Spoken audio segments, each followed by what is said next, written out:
صرف army chief نہیں، D G I S I بھی حکومت پر اثر انداز ہوتے تھے۔ زلفی بخاری نے پہلی بار بڑے بڑے رازوں سے پردہ اٹھا دیا۔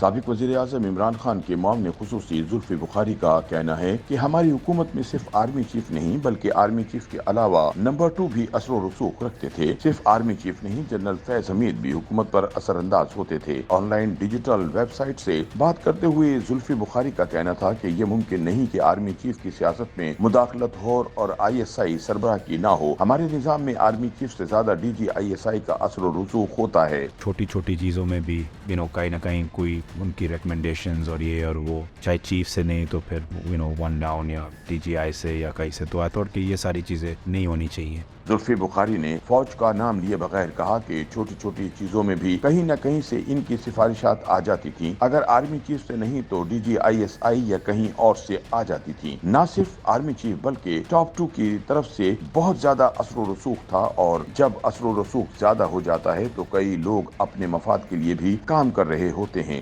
بہت زیادہ صرف چیف صاحب کا بھی نہیں لیکن ٹاپ 2 3 جو لوگ تھے، بہت زیادہ انفلوئنس تھا، اور جب انفلوئنس بہت زیادہ ہو جاتا ہے، وہ کئی لوگ اپنے مفاد کے لیے کام کر رہے ہوتے ہیں، نہ تو صرف ملک یا فوج یا پولیٹیکل سیٹ اپ لیے نہیں لیکن اپنے پرسنل مفاد کے لیے بھی۔